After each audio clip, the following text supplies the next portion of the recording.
All right, thanks so much for that. Now, the Ministry of Water is on the spot tonight. That's right. We're hearing they are on the spot with irregular payments running into billions of shillings.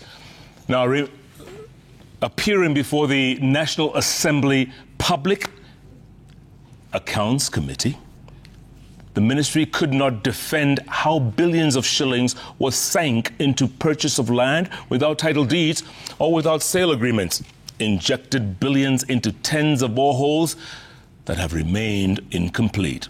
Let's get more from our very own Stephen Little. Appearing before the National Assembly's Watchdog Committee, Water Ministry officials were put on the spot of an Auditor General's report that flagged several irregular payments. The ministry officials were questioned why 177 million shillings was paid to finance unspecified number of boreholes, which location remains unknown. Since you paid 177, it was not budgeted for.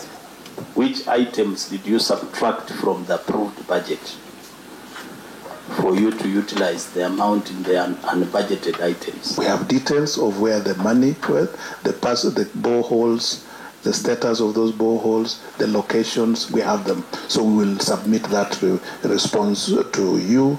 The irregular payments led to the drilling of boreholes, leaving behind more questions than answers, with MPs accusing the Water Ministry of sinking millions in non-existent projects or making full payments to projects which were later left incomplete by contractors.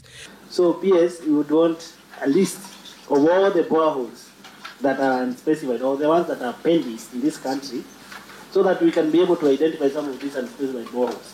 Because if you look at this query, PS, it is not properly addressed. And Chair, did we do actual verification of these unspecified boreholes?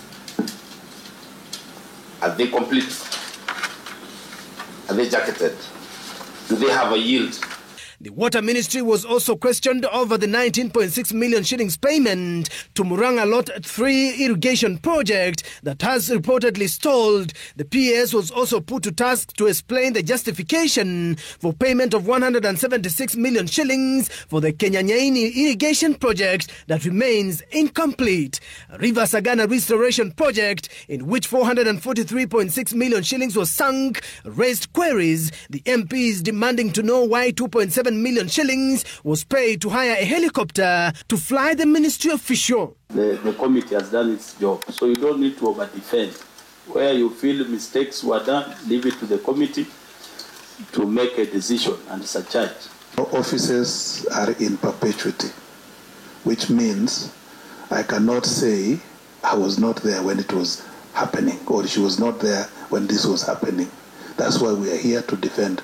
I would have written here, Sikukwa. Another project raising queries is the stalled constructions of the ablution blocks on Mtwapa and Mariakani, where 27 million shillings was paid to contractors with nothing to show. Taxpayers in the audit books have lost 5.5 million shillings in the Olopito irrigation project, where a contractor was overpaid. The Parkilat water project in Kilgoris constituency is also on the spot, with the Water Ministry having paid 14 million shillings for a piece of land that has no ownership documents, nor was there a sale document. Stephen Leto, Citizen TV. All right, Leto, thanks so much for that.